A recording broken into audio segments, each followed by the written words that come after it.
Welcome to my kitchen. Apricot Florentines.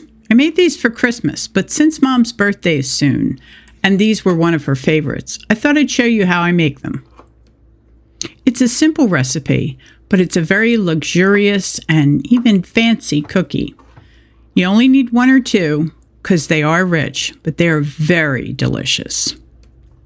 It starts with the dried apricots, and I like to cut them up about the same size as the raisins. And they have a very different flavor from the raisins. They're not as sharp as the raisins, so they're a nice addition. Next are the almonds. They're sliced almonds. No salt, just plain sliced almonds that don't want to seem to come out of the bag. But we'll get those in there. And then once the almonds are in the bowl, I like to crush them up. It goes along with them being the same size pieces as the raisins and the apricots. When things are all the same size, it makes a nicer texture to them. You don't want anything really big. Get those all crushed up. Doesn't take much. Just squeeze them with your hands. And then we'll put the apricots in there, and then we'll get our raisins measured out. Now the recipe calls for light raisins. Sometimes they're called golden, sometimes they're called white. I've used the regular dark raisins in this too. The dark raisins are a little bit of a stronger flavor, but they still taste good in this. But I had some white raisins, so I decided to use those.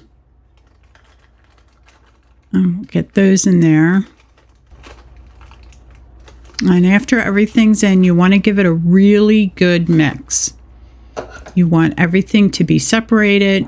You don't want any big chunks of the apricots. So you want to make sure all the little pieces are separated. So if you mix it really good with the almonds, it breaks everything up. Everything gets evenly distributed. And it only takes a minute. That all mixed together,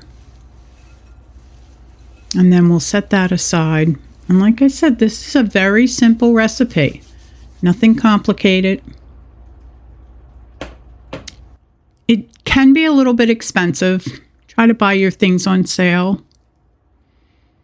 And we're going to start with the honey. My honey was a little crystallized, so it just made it a little bit difficult to get out of the container, but it's still good. And the honey's going to be melted anyway, so the crystals in there won't make any difference. Get the honey out. And then the rest of this will be done on the stove. This makes this a little bit different. Get our evaporated milk. Now be careful. I wouldn't try to use regular milk. I would stick to the evaporated milk, and that is different than sweetened condensed milk. Sweetened condensed milk is the real thick, heavy one, and you don't want that. And our butter. And I do use salted butter. I use salted butter in all my recipes. To me, it doesn't make any difference. If you really want to control the amount of salt that's in something, then use the unsalted. But I prefer using the salted butter, especially in a recipe like this. You don't need to put salt in this, but just that little bit in the butter is helpful. And you cut it up. It makes it easier in the melting process. If the pieces are smaller, it doesn't take as long. You want to bring this to a boil, so if the pieces are smaller, you don't have to worry about having to cook it too long and having it burn. So the smaller pieces of butter, they melt faster. It is quite a bit of butter, but I think that's what makes them good. These are a very rich cookie. It doesn't take much to get you filled up with these. They're a real treat. We're going to get our butter in there. Then we'll get our milk in. The honey will go in. And then it also calls for some just plain granulated sugar. That will go in there too. And you don't want to do this on high. Medium high at the most. I said you don't want it to burn. There's a lot of things in there that could burn very easily. So you want to keep an eye on it and not too high of a burner. And give this a little bit of a stir once you get everything in. And then once it starts to get cooking and simmering away, you can give it a real good stir. Like I said, the crystals and the honey will melt down, so you won't have to worry about those. I'll give you a nice smooth texture when everything's melted down. And you do want to bring this to a boil. Doesn't need to boil long, but you do want a nice rolling boil. 3 or 4 minutes maybe. Do want to keep an eye on it. Like I said, you don't want it to burn. Let's see, it's almost there. There we go. That's considered a rolling boil. The top is really moving. And then we're going to put our nuts and fruit in this mixture. And be careful, it doesn't splash. It is very hot. And we're going to give that a really good stir. Like I said, you want to make sure everything's evenly coated. Make sure everything's separated, nothing's sticking together. This will add to the texture of the cookie. And then in goes the flour. And it will look a little scary at first. Will admit, it looks a little scary when you first start mixing it up. Like, oh my God, what did I just do? But if you keep stirring it, those lumps will disappear and you'll get a nice smooth batter. But you've got to give it a good stir. Don't panic.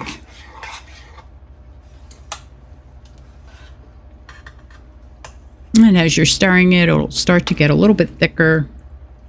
It'll get more like a batter. Won't be as runny.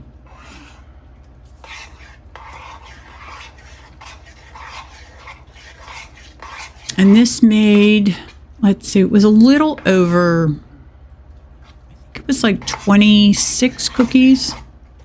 A little over 2 dozen.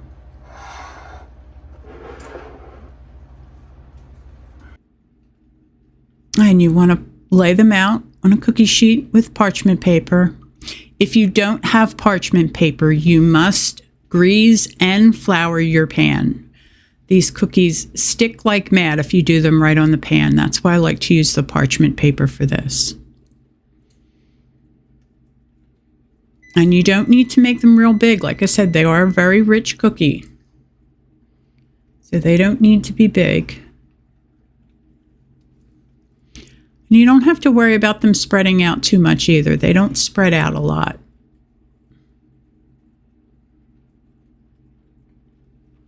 But you want to basically keep them the same size.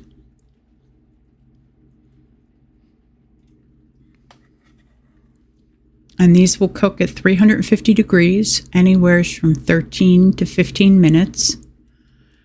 If you want them a little bit browner, you can cook them a little bit longer. If you cook them longer, the longer you cook them, they will start to get harder. These are a nice soft cookie. So if you cook them longer, they will be a little bit harder. But I ended up with 2 trays.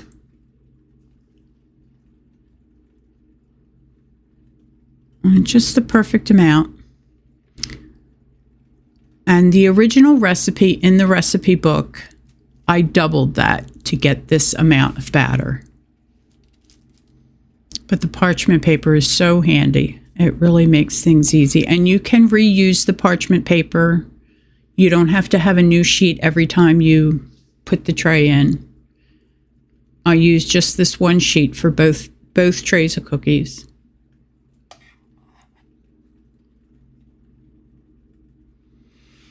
Now, when they're done, you're going to want them to rest for a little bit.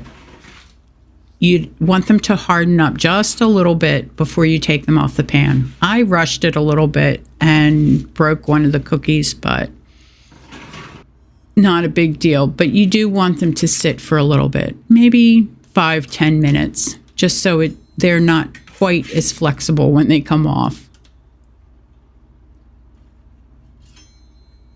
And give them lots of room to cool, because they'll go through one more step.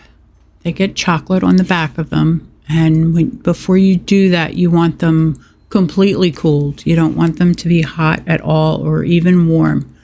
You want them completely cooled. So you don't want to stack them on your rack. You want them in one layer, spread apart. And that's the one that I broke. Like I said, I rushed it a little bit too much. And that was our second tray that came out. See, they're lightly golden brown. I got smart with this one. I let that sit for a little bit longer before I took them off the tray. And what you do is you melt your chocolate chips and you put shortening in the chocolate chips. It makes the chocolate shiny, but it also, when the chocolate is sitting on the back of the cookies, it helps it set up a little bit so it doesn't smear all over the place. And there's our shortening.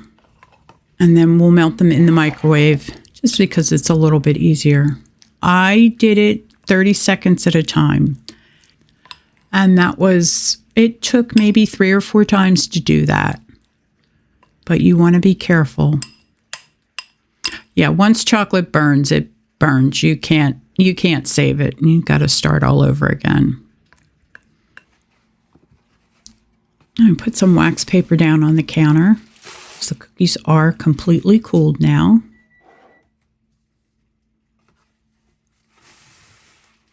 And we'll lay them on the counter upside down.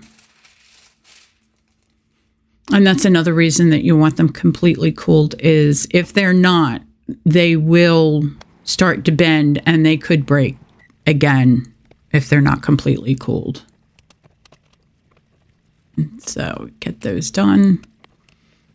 Get them all laid out. And then you just one by one cover them with chocolate.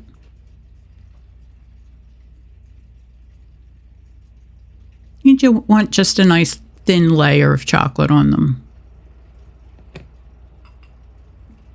And these will sit on the counter. I let them sit for a good hour to make sure that everything is set and everything is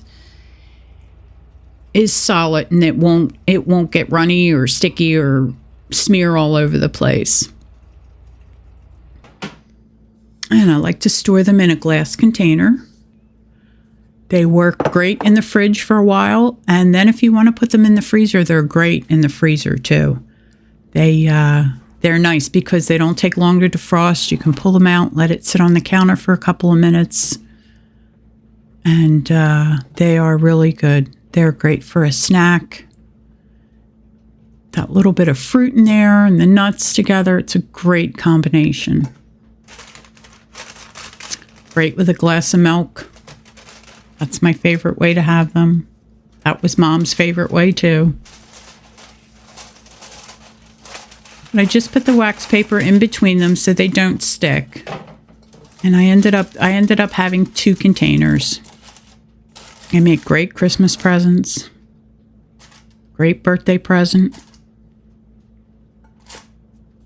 My nephew loves these cookies. They're one of his favorites too. They're a real treat. Well, thanks for watching. I hope you enjoyed this recipe. I hope you give it a try. If you have any questions, let me know. Happy birthday, Mom. And don't forget to like and subscribe.